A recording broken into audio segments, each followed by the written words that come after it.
Assalamu alaykum hörmətli televizor ko'ruvchilar. Dunya Uyghur Qurultiyi to'g'ri televiziyesi kündəlik xəvərlər proqramımızga xoş gəldinglar. Mən Hidayət Musacan. Bugün 6-cı ayının 1-ci günü seyşənbə. Həmənlərin şu vaxtda xeyirlik bolsun. Əziz görürmənlər, tövəndə diqqətinizlər bugünkü xəvərlər proqramımızın təfsilatında bolsun. Xalqaro Uyghur Sud Kollegiyasining 6-cı ayının 4-cü günüdən 7-ci günügücə Londonda ötküzülüdüğən tuncu sotuning ichilish vaqtining yaqinlashishiga agishib, mustabid Xitoy hokimiyatining Xalqaro Uyghur Sud Kollegiyasiga va sudda guvohlik berishga hozirlanayotgan shohidlarga bo'lgan hujumlarimi uzluksiz kuchayishga boshladi. 28 may kuni Xalqaro Uyghur Sud Kollegiyasining to'g'ri sahifasi Xitoy hakkerlarining hujumiga uchrab bir muddat oqsab qolgan. Hatta Xitoyning bexatarlik organlari ba'zi lager shohidlarga bevosita telefon qilib, ularni Londonda o'tkaziladigan sudga qatnashmaslik haqida ogohlantirib, "Sen nada bo'lsang bo'l, biz seni Jongoga qaytarib kelalaymiz" deb tahdid solgan edi. Bu sababdan Angliya bexatarlik organlari har qaysi allardan Londonga yetib kelgan Uyg'ur arzda va shohidlarga qaratgan amonlik tadbirlarini alohida kuchaytirdi. Ularning ism, familiyasi va turayotgan o'rinlarining adreslari hozirgacha maxfiy tutildi.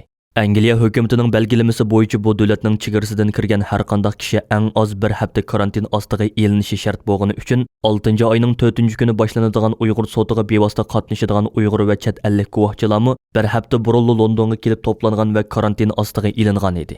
Oldingi kunlarda Xitoy hukumati tomonidan inglizcha hozirlanib chet ellarda tarqatilgan sotga qatnashadigan artistlarning yolg'onlari nomli tashviqot kartida Dunya Uyg'ur Qurultiyining raisi Dolqun Aysa va lager shohidlaridan Gulbahor Mahmudjon, Ömerbek Ali qatorliqlarning suratlari ham qisqacha tarjim holi o'rin olgan bo'lib, texi sud boshlanmay turib Xitoy hokimiyati bu shaxslarni sudda artistlik qilib yolg'onchilik qilish bilan ayblagan.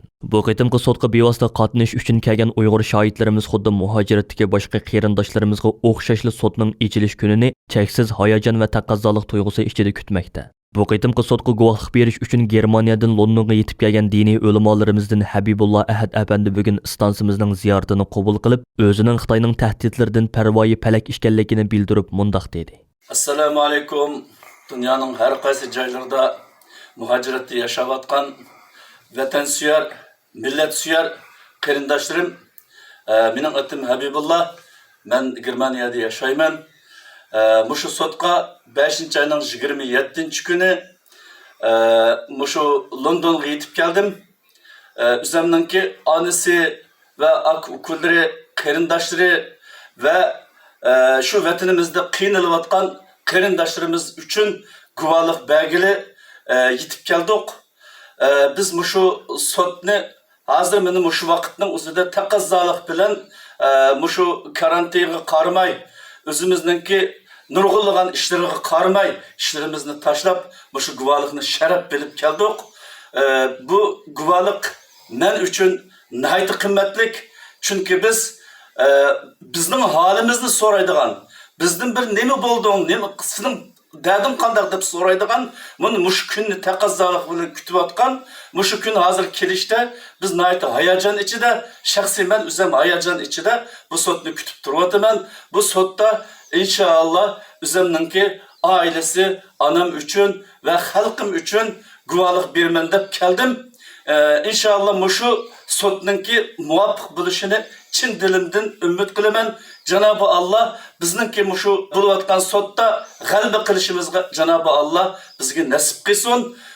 Biz cho'qim har qanday yerda, har qanday vaqtda muşu Xitoyning har qanday besimlariga qaramasdan Xitoyga bo'lgan Xitoy jallatlarga bo'lgan, Xitoy kommunistlarga bo'lgan o'zimizning nafratligimizni ifodalash uchun kurash qilishimiz har bir muhojiratda yashayotgan qarindoshlarimizga bu nihoyat muhim.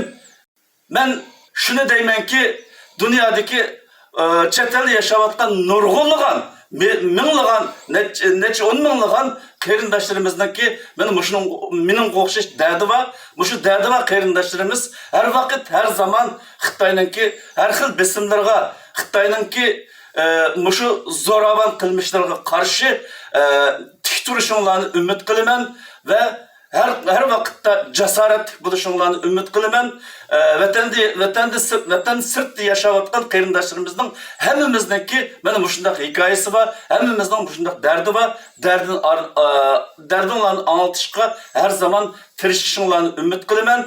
Bana muşu şaraitini yaratıp bergen Dunya Uyghur Qurultiyi ve muşu sot kollegiyasiga chin ko'nglimdan rahmat aytaman. Chunki bizning hayotimizda, Uyg'urlarning hayotida bu birinchi qitim Xitoy ustidan elib berilayotgan bir sud. Bu sudni nayt taqozolik bilan kutyapman. Hammanglarni mana mushundaq dardinglarni anglitishga muyassar qilsin Janobi Alloh.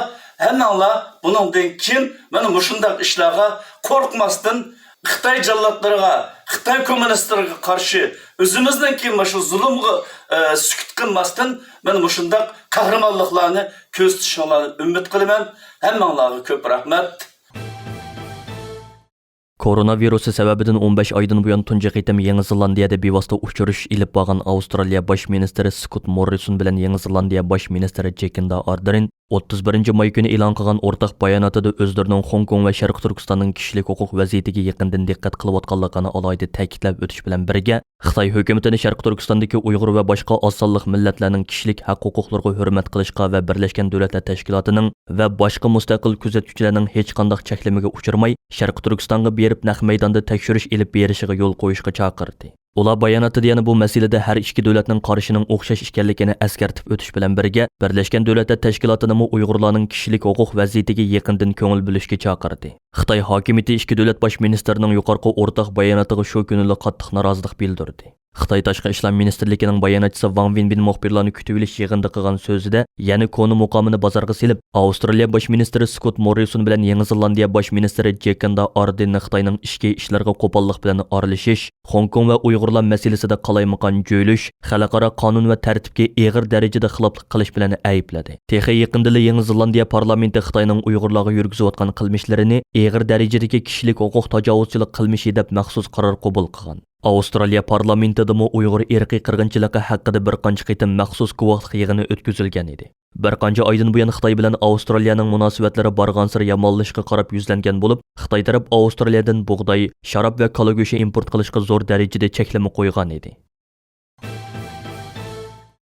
Dunya Uyghur Qurultiyining raisi Dolqun Aysa apandimning vatandagi bir tuqqan inisi Xushlar Aysaning muddatsiz qamoq jazosiga hukm qilinganligi haqidagi xabar chet el matbuotlaridami keng doirada o'rin olishga boshladi. Bu vaqtdagi uchur 28 may kuni Erkin Osiyo radiosi Uyg'ur bo'limi tarafidan rasmiy dalillab chiqilgan edi. Bir qancha kundan buyon xalqaro kishilik huquq tashkilotlari va har qaysi ellardagi Uyg'ur tashkilotlari bu vaqtda maxsus bayonotlar e'lon qilib, mustabid Xitoy hokimiyatining o'ch ilish xarakterlik bu xil razil qilmishini qattiq ayblab kelmoqda.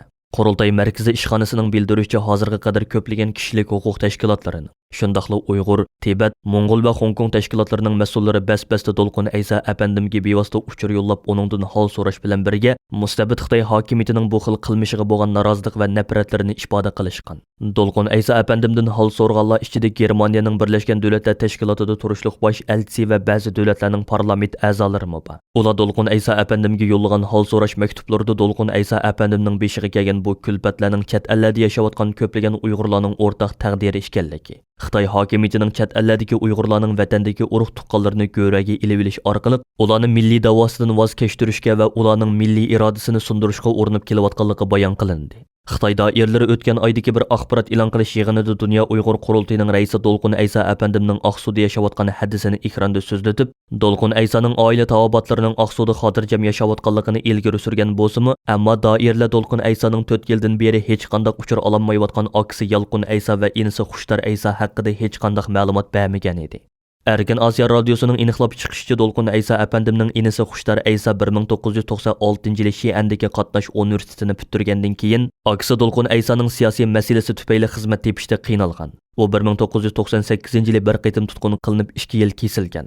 Muddati to'shib turmadan chiqqandan keyin bir mazgil restoran ichib tirikchilik qilgan. Ondan Aqsudagi bir shopurlik maktabida o'qituvchi bo'lgan. Xushtar Aysa 2017-yili qo'lga ilinib lagerga tashlangan va lagerda 2 yil tutib turilgandan keyin terrorlikka tayyorlik qilish degandek bo'htonlar bilan muddatsiz qamoq jazosiga hukm qilingan. Erkin Osiyo radiosining bildirishicha yana Dolqun Aysa apandimning akisi Yalqun Aysa apandim siyosiy sabab bilan tutqun qilingan.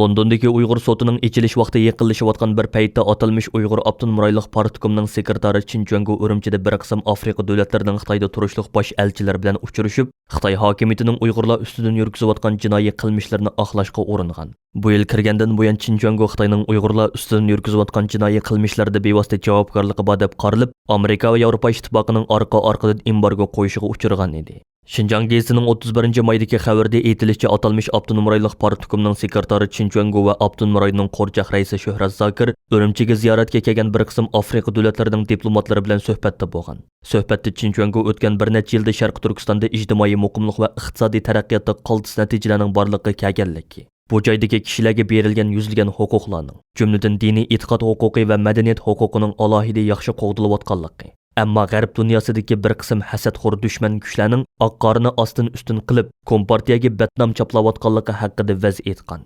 Ziyoratga kelgan Afrika diplomatlarimi o'zlarining Xitoy hukumatini qat'iy himoya qiladiganligini va bu joydagi atalmış baxtiyor manzarani ko'rganligini aytgan. Analizchilar bu vaqtda fikr qilib, bu allaqachon Xitoy hukumatining qarz diplomatiyasiga bo'g'ilib bo'lgan Afrika davlatlarining eg'iz yesi yuz uyula degandek ish qilishidir.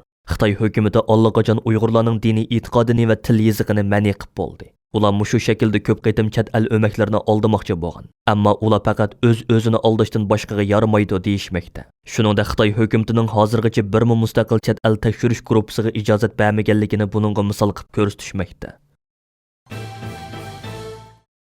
Milyonlagan odamning o'limiga sabab bo'lgan ajallik vabo koronavirusi yuqumining Wuhan tajribaxonasidan ehtiyotsizlikdan chiqib ketib tarqalib ketganligi haqidagi munozaralar qaytadan bosh ko'tardi. Amerika prezidenti Joe Biden maxsus Amerika istixborot organlariga buyruq tushirib, virusning manbasi haqidagi tekshirishni kuchaytirishni, o'ziga 90 kun ichida doklad sunishni talab qildi.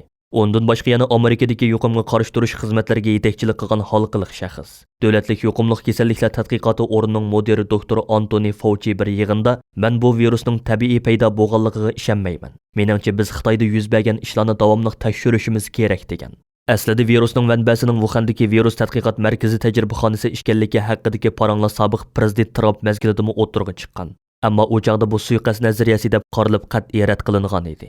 Biroq yaqinda Amerikaning bir istixborot dokladida Wuhandagi tajribaxonada ishlaydigan bir qancha Xitoy tadqiqotchining 2019-yil noyabrda, ya'ni tunji koronavirusi vaqasi ko'rilishdan bir oy burun o'xshash kasallik alomatlari bilan doktorxonada yotganligining oshkorlanishi va shundoqli Xitoy hukumatining bu vaqtdagi tekshirishlarda izchil xalqaro bilan moslashishni rad qilishi gumonning kuchayishiga va natijada Joe Bidenning virus manbasining Wuhan tajribaxonasi ekanligi haqidagi nazariyani yanada cho'nqurlab tekshirish haqida buyruq tushirishga sabab bo'lgan ekan. Dunya sayyor tashkiloti hay'ati bu yil 3-oyda Xitoy bilan birlashib turib e'lon qilgan xulosa dokladida bu virusning tajribaxonadan chiqib ketganlik ehtimolini rad qilgan edi. Biroq BBCning bildirishicha nurg'un tadqiqotchilar bu hay'atning bu ehtimollik ustida yetarli tekshirish ilib bormaganligini, shunga bu ehtimollikni tamoman nazardan saqit qilishga bo'lmaydiganligini ta'kidlagan. Hatto Dunya sayyor tashkilotining bosh direktori doktor Tedros Ghebreyesus bu vaqtda yangi tekshirish olib berishni talab qilib, har xil farazlarning ehtimolligi yanada mavjud holatda turmoqda. Bu tadqiqotlarning davom qilishini talab qiladi degan. Xalqaro Uyg'ur sud kollegiyasining 6-oyning 4-kunidan 7-kunigacha Londonda chaqirdigan tunji sudining amaliy ahvoli stansimizning YouTube sahifasi orqali naq maydondan bevosita tarqatiladi. Sudning ichilish va naq maydondan tarqatilish soatlari tovandagicha. 6-oyning 4-kunidan 6-kunigacha tushdan burun London vaqti soat 9dan 13gacha. Tushdan keyin soat 14dan 18gacha. 6-oyning 7-kuni tushdan burun London vaqti soat 9dan 13gacha bo'lib, sud jami 3,5 kun davom qiladi.